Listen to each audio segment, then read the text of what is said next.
Revelasyon ang gumulantang sa sampay ng Pilipino ngayong araw matapos i-anunsyo ng Korte Suprema na kumpleto na umano ang ebidensya laban kina Pangulong Kuting Jr. at House Speaker Martin Tambaluslos. Ayon sa bayag ng Korte, sapat ng mga dokumento, testimonya at mga records ng transaksyon upang umusad ang kaso na isinasagawa ang legal na proseso laban sa dalawang mataas na opisyal ng pamahalaan. Dahil dito agad na ipinag-utos ng mga otoridad ang pagsilbi ng warrant of arrest kina Kuting at Tambaluslos. Ang kautusan ay nagugat sa mga kasong may kinalaman sa katiwalian, pang-abuso sa kapangyarihan at di umano'y paglustay ng pondo ng bayan. Ikinagulat ng marami ang bilis ng mga pangyayari, lalo na't magkamag-anak ang dalawang nasasangkot at kilala bilang mga pangunahing lider ng administrasyon. Habang inaasahan ang anumang hakbang mula sa kampo ng Pangulo at ni Speaker Tamba, patuloy ang pagbabantay ng publiko sa mga watchdog groups sa magiging takbo ng proseso. Nananawagan naman ang taong bayan para sa isang patas at walang kinikilingang proseso upang matiyak ang hustisya ay mananaig anuman ang estado o posisyon sa gobyerno. At yan nga ang balitang ating pakakatutukan. Ngunit bago ang lahat, siguraduhin mag-subscribe at ihit ang notification bell para sa patuloy na pagtutok sa mga silap ng bagong balita sa tunay na boses ng masa.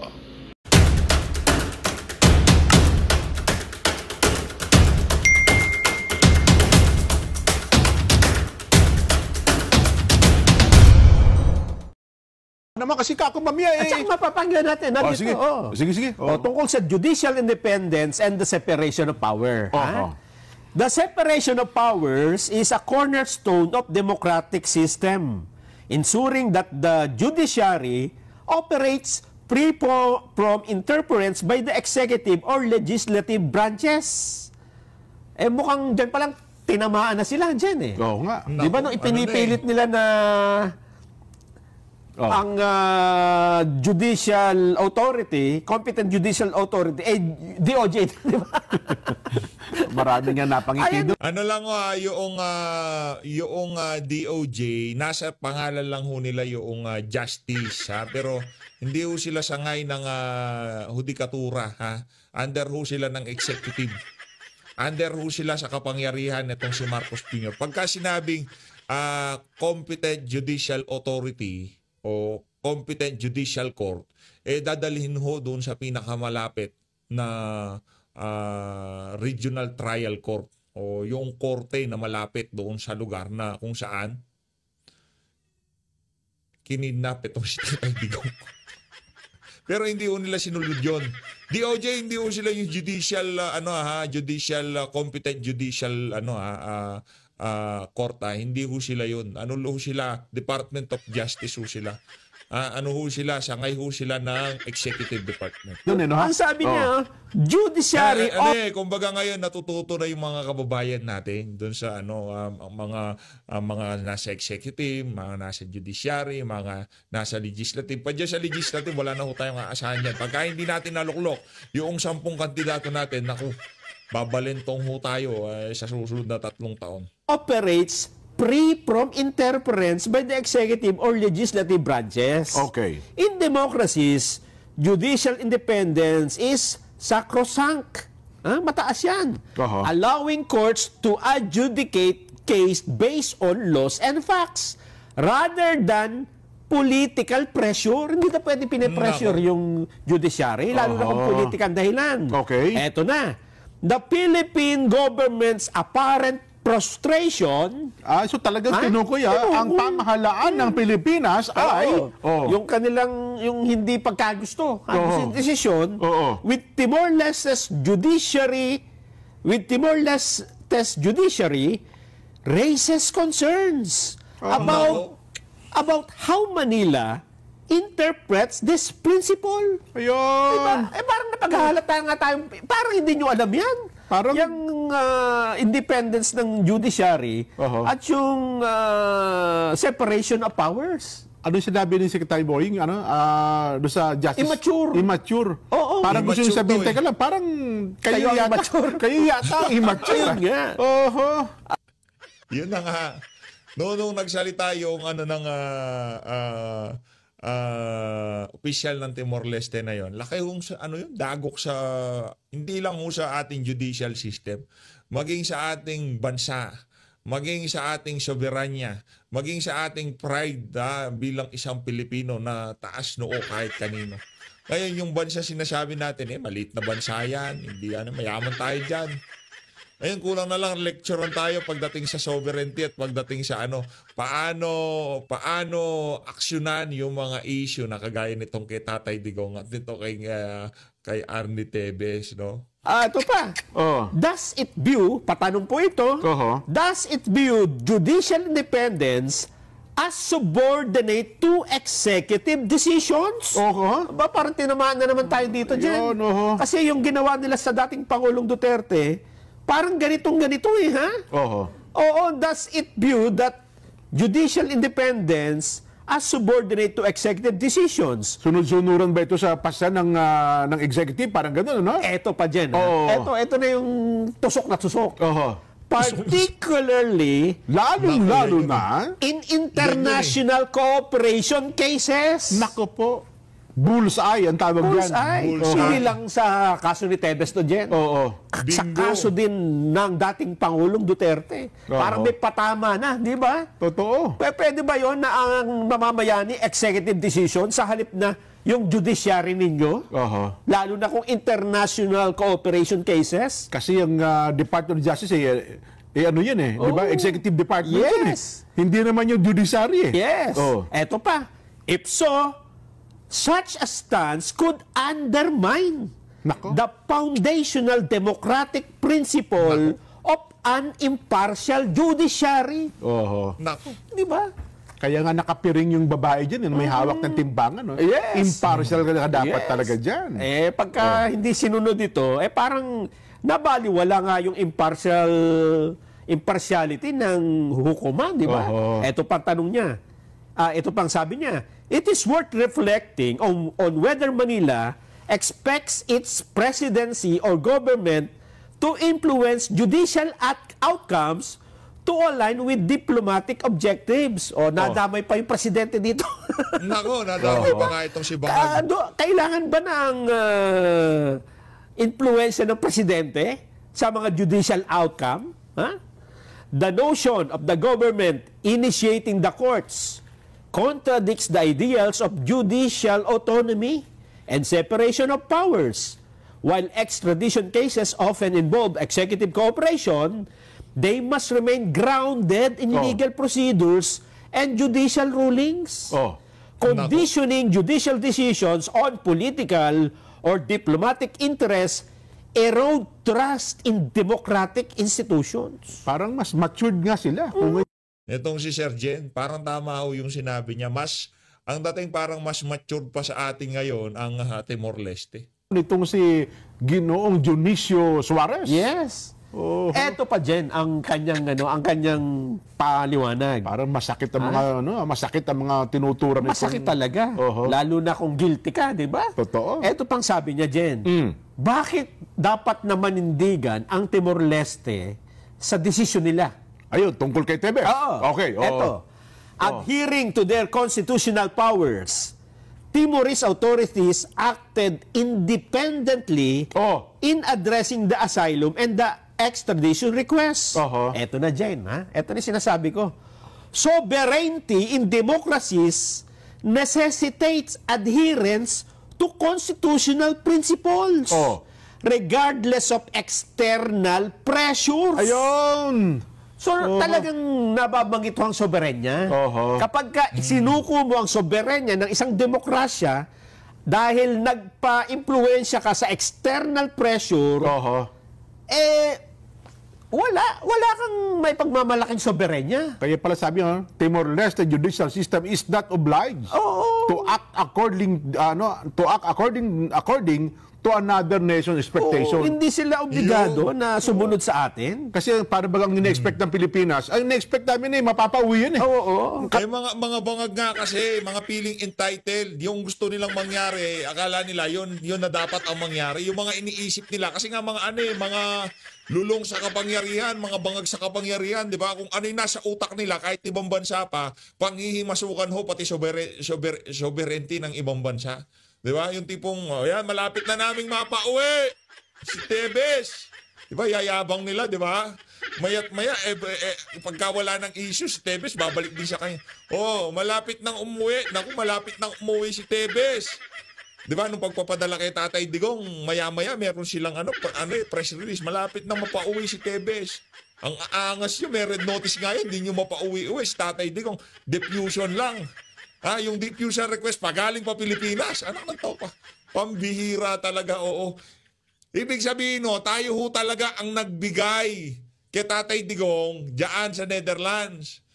Tayo pa ang nagbigay ng ideya sa ICC na, sige, padaan nyo diyan sa diyan sa Interpol para meron na kaming dahilan. 'Di ba? Ganun na ganun ho nangyari diyan. Oh. Kami ang mananaig diyan eh. Yes. Sabi ng Timor-Leste, teka, wala kami pakialam sa inyo, ba't kami mapapapressure sa inyo? Sabi niya, pagka sumunod kami sa inyo, na-pressure nyo kami. Ito sa tingin ho natin hindi lang ho dinaan sa atong paspasan yan ng administrasyon, yung pagpapauwi kay Tebes na yan. Sa tingin natin at base sa mga nababasa natin sa social media, sa tingin natin marami ng sinubukang paraan. Yan! Sinubukang paraan para maiuwi dito si Arnie Tebes. Maniwala ko kayo sa akin. Yung extradition, yung siguro dinaan sa diplomasya, sa mga... Pero ibang klase po pala paninindigan ng mga Timor-Leste, no? Hindi nadadaan sa pressure o sa sa datong, no? Ito, tanongin na pag-usapan natin sa social media. Sa tingin niyo ba hindi pa dinaan sa pera yung pagpapauwi na yan kay Tebes? Pero ibig sabihin, hindi na pauwi. Ibig sabihin, mas rinerespeto ng Timor-Leste yung kanilang justice system kesa kung magkanong makukuha nila dito sa bansa na to kung sakaling i-hand over itong si Tebes sa kanila. Sa tingin niyo ba, nagkaroon na ng ganong klaseng paggalaw between Timor-Leste at Pilipinas? Ibang klase yung pala itong mga biglang tumaas respeto natin dito sa mga taga Timor-Leste na to, pambihira. Sinusuko namin yung soberenya. Parehong-pareho dyan nung kaso ni Pangulong Duterte, di ba? Nagpa-pressure tayo eh. Parang kung ako si Secretary de Monin, parang tayo sinasampal niyan, di ba? Hindi, parang hindi ako makakatingin ng mata sa mata niyan. So, lalo na kung... Hindi, ang problema naman, Sir Jen, wala nang yan, tingin-tingin sa mata eh. Kumbaga, nandun sila sa nandun sila sa kung tawagin desperate move na sila eh.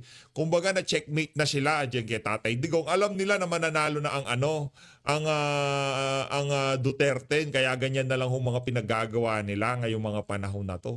Kaya kailangan nilang lumpuin ang kampanya nitong si dating Pangulo Rodrigo Duterte, ang kanyang mga kandidato. Kasi may kalalagyan ho talaga sila sa totoo lang. Pagka nanalo to mga kandidato natin na to, meron ho silang kalalagyan. Kaya naman gagawa na ho ako ng ipiprint na lang, ipiprint na lang yon yung sample ballot. Nakalagay lang doon yung mga numero ng ating mga kandidato at ang nakalagay sa taas, ganti kay Bangag. Gutom, ganti kay Bangag. Yan ho yung natin. Mataas na presyo ng pangunahing bilihin, ganti kay Bangag. Gagantihan ho natin itong bangag na administration na to sa dito sa papalapit na midterm election. At ang ating ganti dyan, panalunin ho natin ang ating Duterte niya. Yung ating lineup nito si dating Pangulong Rodrigo Duterte. Para sa mga taga-Davao, siya lang ho ang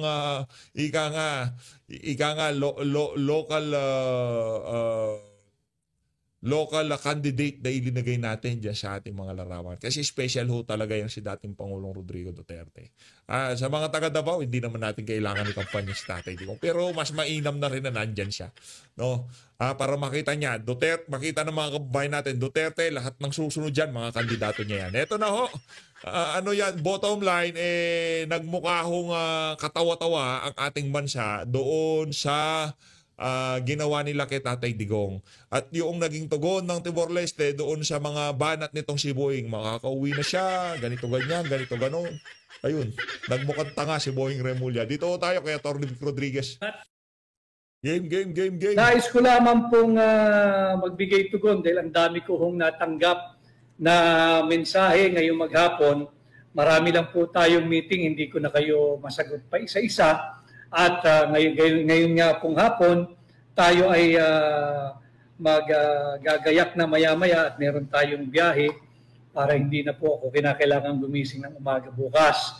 So nagla-live po tayo dahil alam naman ho ninyo na nausog yung originally ay oral argument scheduled for today, April 1, 2, and 3 ng Korte Suprema. Kahapon po ay nabanggit ko sa inyo mga kababayan na nausog po ito ginawang May 19, 2025 alas 10 ng umaga. Hanggang doon lamang po yung ating pinag-usapan kahapon at konting backgrounder lamang at refresher bakit umabot ang korte ang kasong ito sa Korte Suprema. Subalit, maghapon ho kanina pinadala rin sa akin yung link. Meron po kasing isang kongresista na pumirma sa blankong Bicameral Conference Committee report ay nagpahayag at ito po ay napabalita sa mga social media and news papers or newspaper na baseless, wala daw pong basihan yung ating petisyon sa Korte Suprema.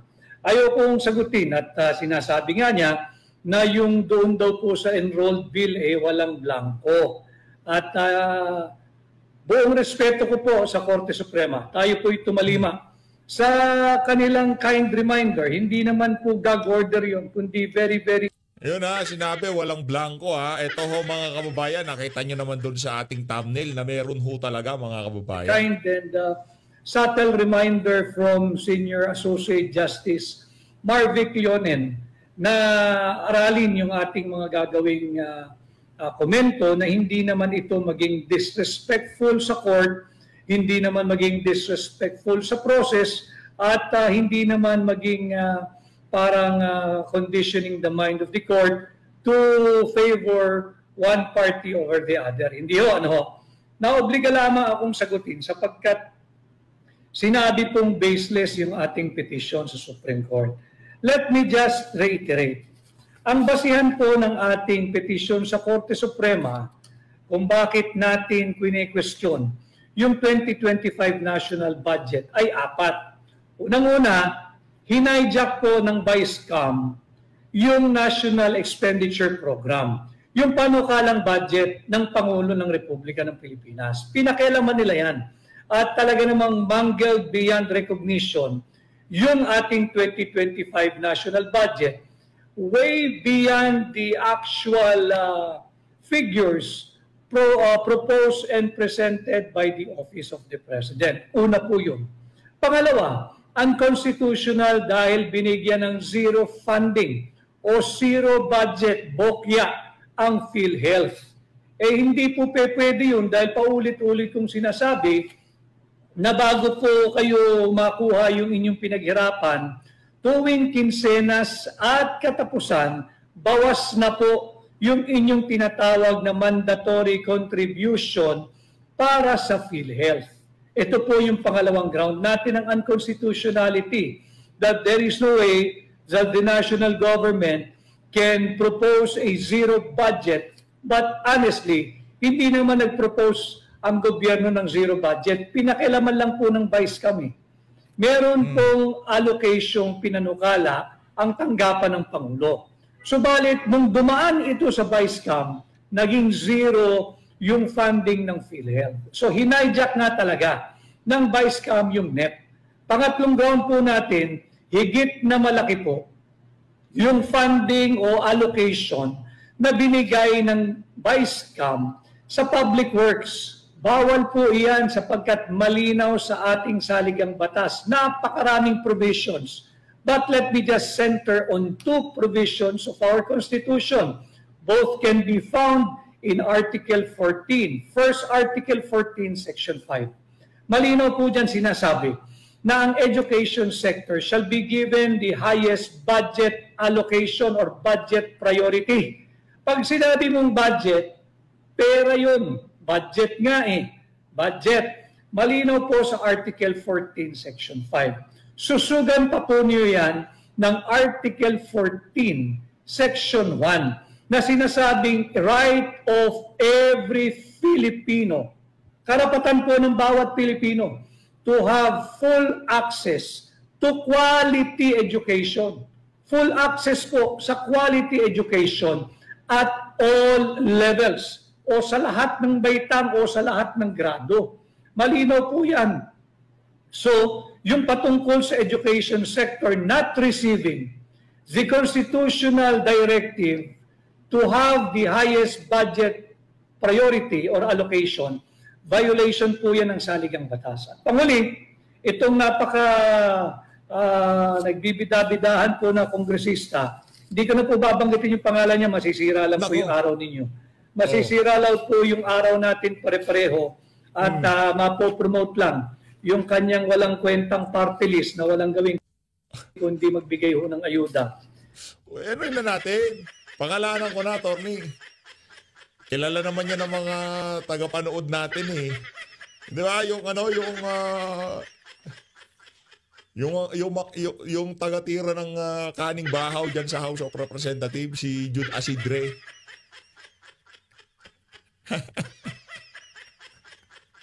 Nanto ka, Jude! Pinaiyak mo si Ma'am Crisette, ha? Tama si Ma'am Crisette. Pinaiyak mo si Ma'am Crisette. Pinaiyak mo ang isa sa mga DDS vlogger na kung saan sobrang nagagandahan tayo.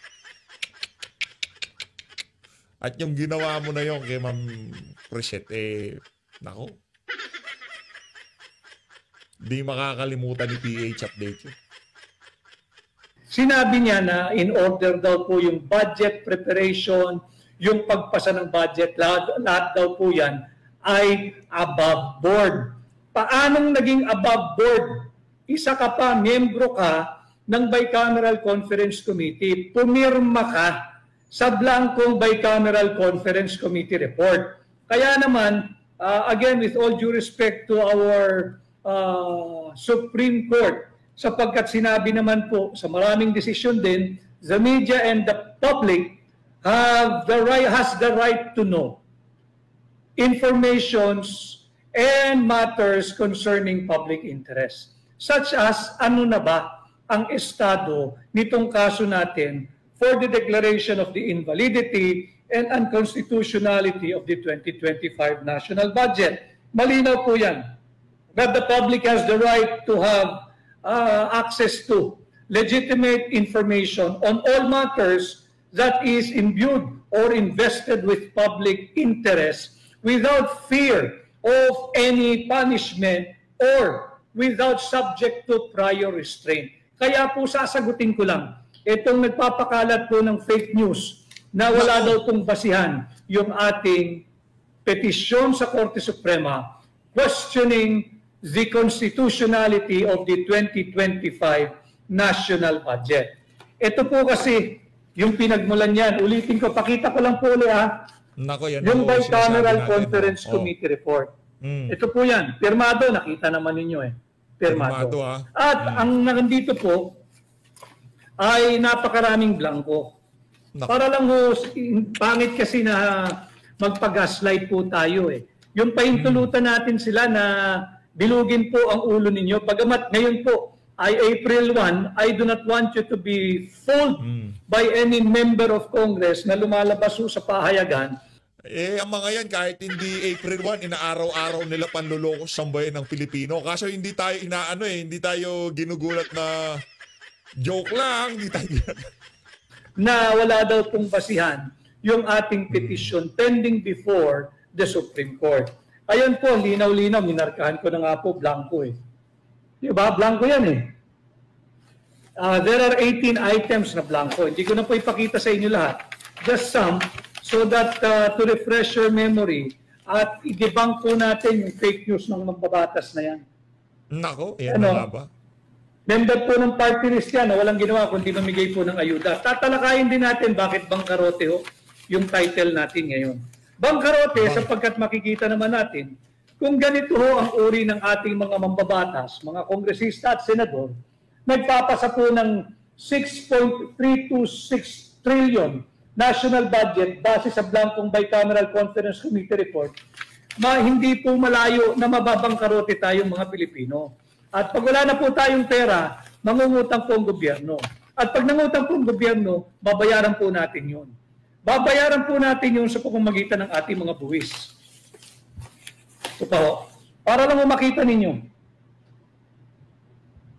No? Para lang makikita ninyo. And then of course, I'll go now to the page na pirmado ho nila kahit punong-puno po ito ng blanco. Sabi ko nga lagi, siksik, liglig, hitik, umaapaw sa blanco itong Bicameral Conference Committee report. At kaya... Hindi, ano daw? Wala daw blanco yan, di ba? Unang birada. Walang blanco yung Bicam. Nung lumabas yung mga ebidensya, hindi, ano kasi yan, ganito ginawa dyan. Ministerial na lang yan. Yeah. Yung mga staff ng APRO, committee ng APRO, dyan sa financial, sila na naglagay. Wala pa rin silang lusot. Bawal ho pala yun. Dapat dumaan pa ng plenaryo. Mga ano ho talaga sila, mga manluloko. Yung yung ginagawa ho nilang kababuyan sa sambayan ng Pilipino, ano ho yan, kumbaga nakalista yan sa ating mga kababayan. Kaya pagkadating ng dito sa papalapit na midterm election, gantihan ho natin sila. Wala, karamihan ho sa mga kandidato natin, mga walang pera ho yung mga yan eh. Wala ho, I mean, may pera naman yan, mga milyonaryo yan, merong pera yung iba dyan, mga mayayaman yung mga yan. Kaso, hindi naman kasi pagka ang isang kandidato naglabas ng talagang sandamukal na pera yan. Ano gagawin nila pag naupo sila? Kagaya ng mga kandidato ng alyansa, di ba? Saan nila gagawin nila pag nakaupo sila? Di ba? Kaliot ka ng billboard. Talagang kahit saan kayo malingon ngayong mga panahon na to, makikita nyo pagmumukha nila. Pero, nasa baba pa rin sila kahit na anong gawin nila, no? Kaya okay na rin na tayo ang magtulong-tulong para ikampanya itong mga kandidato na to. Para siyempre, ramdam nila na talagang dapat sila maglingkod at hindi nila kung yung utak ng mga politiko ng mga naunang panahon pagka gumasta sila, kailangan nilang mabawi yan pagka naupo sila. Kaya tayo mga Pilipino, kung sino yung mga yung mga kandidato ni dating Pangulong Rodrigo Duterte, kung hindi man nakakaabot sa inyong mga barangay, sa inyong mga komunidad na tumatakbo itong mga kandidato na to, hindi kilala ng mga kapitbahay nyo, isang bond paper lang naman ho yung gagawin natin, ganti kay Bangag, yun ho ang gagawin natin dyan, ganti kay Bangag for President Rodrigo Duterte. Para kay Tatay Digong for PRRD, ganti kay Bangag. Tapos nandun ho lahat ng numero ng mga kandidato natin. Gagawa ko tayo nun at screenshot nyo na lang, tapos i-print nyo na lang sa isang bond paper, gugupit-gupitin. Pagka may papasok na yan ang mga ganti natin yan kay Bangag, di ba? Wala nang babasahing pangalan, yan na, basta shade na lang yan, 56 o 34, automatic na ho yan, ika nga, di ba? Sa mga taga Davao, number 2, ganun lang ho yun. No, wag na ho yung maraming pangalan po, number 56, o ganun lang ho. Kaya tayo ay nagtungo na sa Korte Suprema para matigil na po itong malpractice na ito na pagsasalaula sa ating saligang batas. Hindi po natin ito dapat pahintulutan dahil pera po nating mga Pilipino ito Hindi po private money ang budget, ito po'y pera nating mga Pilipino. At yun nga ho, sa kabila ng panay blanco itong Bicameral Conference Committee report, ito po'y pinirmahan ng mga miyembro ng Bicameral Conference Committee. Tungo po tayo rito isa na. At napakaraming pahina. Although I folded those that are relevant to the case and to my public discourse with you, mawala Anyway, naipakita ko na po sa inyo itong mga blankong ito at pinirmahan po nila yung mga signature page and this final approved, ratified and filed Bicameral Conference Committee report. Na-file po yan December 11. Na-file po yan sa House of Representatives Bills and Index Service.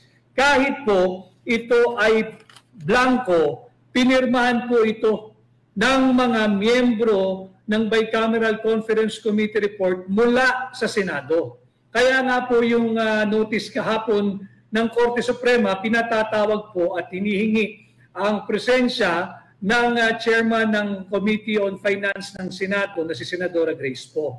On the part of the House of Representatives, pinatatawag din po ng Korte Suprema at required ang presensya ng Congresswoman po ng Marikina.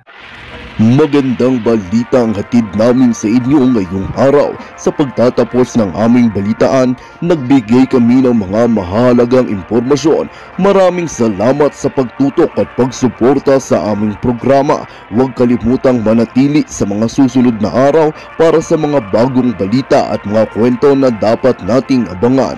Mula sa Boses ng Masa, magandang araw Pilipinas!